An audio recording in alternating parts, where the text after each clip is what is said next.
দুধ কেটে গেলে যে ছানা হয়ে যায় সেই ছানা ফেলে না দিয়ে একবার ছানার সন্দেশ বানিয়ে দেখো, সবাই খেয়ে অবাক হয়ে যাবে।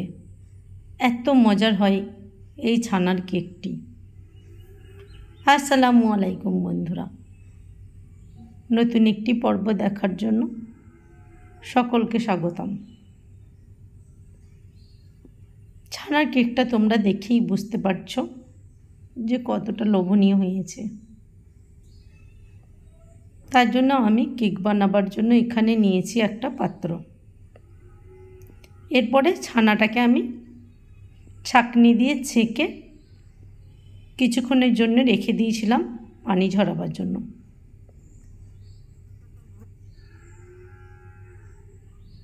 আর ছানাটাকে ঠিক এইভাবেই কেটে নিতে হবে।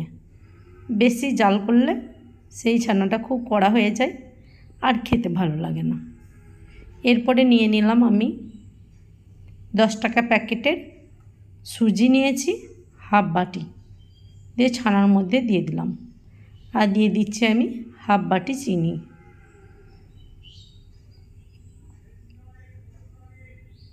আর দিয়ে দিচ্ছি 2 চামচের মতো গুঁড়ো দুধ।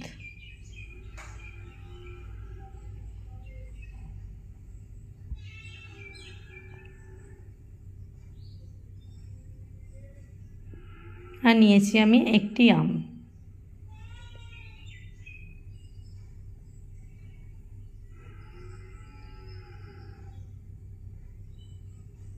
দিয়ে সুন্দরভাবে কেটে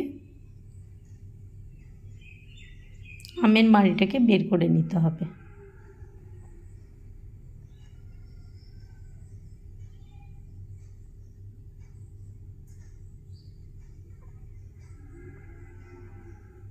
ঠিক ভিডিওতে আমি যেমন করে দেখাচ্ছি এইভাবেই দেখে মাড়িটা বের করে নিলেই কোনো ঝামেলাই থাকবে না।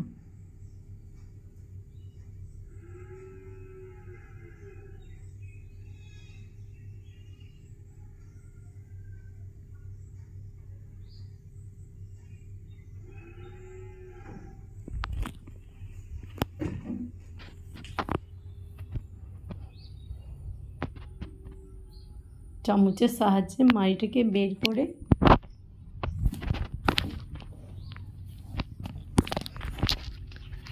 এর মধ্যে আমি দিয়ে দিলাম হালকা কুসুম গরম দুধ। এখানে কোনো রকম পানি ব্যবহার করা চলবে না। দিয়ে সব উপকরণগুলো মিশিয়ে নিতে হবে।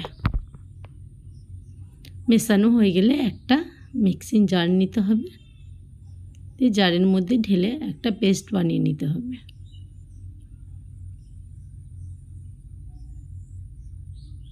পুরো ভিডিওটি ফলো করে দেখো, বানিয়ে নাও বাসায়। দেখবে খেয়ে কিন্তু সবাই অবাক হয়ে যাবে। এত মজার হয় এই ছানার কেকটি।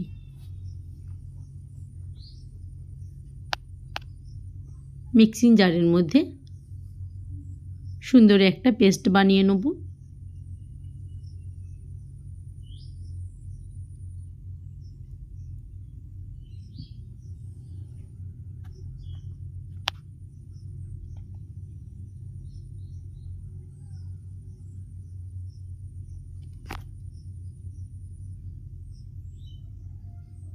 পেস্টটা আমার রেডি হয়ে গেছে। একটা পাত্রের মধ্যে ঢেলে নিতে হবে।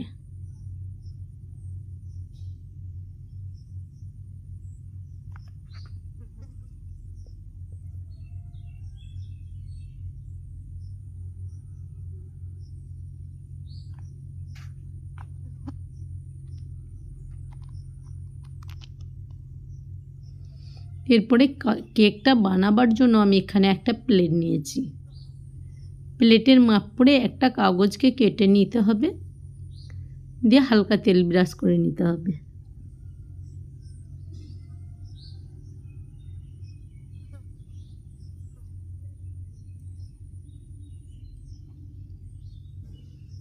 কেকটা কিন্তু আমি পানির ভাবেই বানাবো।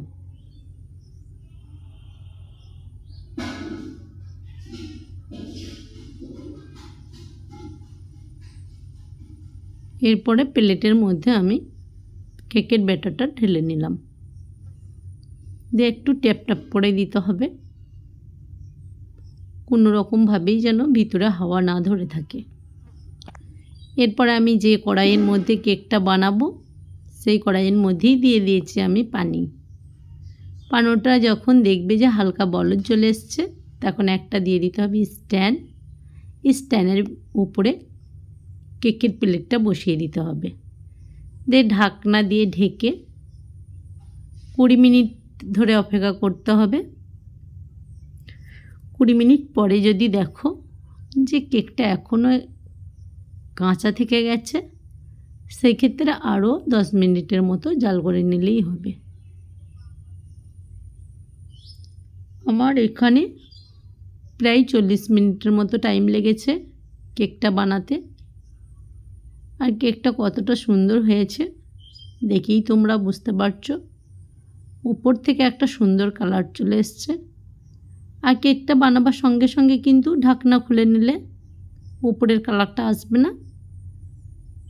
পানির উপর থেকে নামিয়ে নিয়ে অন্য একটা ঢাকনা দিয়ে ঢেকে ঠান্ডা করার জন্য রেখে দিতে হবে। তাহলে দেখবে কেকটা খুব সুন্দর উপর থেকেও একটা কালার আসবে, আর খেতে কিন্তু দুর্দান্ত ভালো লাগবে। এই কেক কিন্তু বাড়িতে ছোট বড় সবাই খুব মজা করে খাবে। তাই ভিডিওটি টান না দিয়ে পুরো ভিডিওটি দেখতে থাকো, দেখবে তোমাদের খুব ভালো লাগবে। আর যদি ভালো লাগে তাহলে তোমাদের কাছে আমার একটাই অনুরোধ, আমাকে একটা কমেন্টে জানিও যে কেকটা বানিয়ে তোমাদের কাছে কেমন লেগেছে। আর সুন্দর সুন্দর ভিডিও পেতে আমার চ্যানেলটাতে একটা সাবস্ক্রাইব করে দিও, আর একটা লাইক তো অতি অবশ্যই করে দিও। একটা লাইকের জন্য ভিডিও করার আগ্রহটাই বেড়ে যায়। তোমরাও ভালো থেকো, সুস্থ থেকো, সাবধানে থেকো, আর সবাই সবারই খেয়াল রেখো। আর ফেসবুক থেকে যদি দেখো ভিডিওটি তাহলে একটা ফলো করে দিও। খুব শিগগিরই দেখা হবে পরের একটি রেসিপি নিয়ে। আসসালামু আলাইকুম।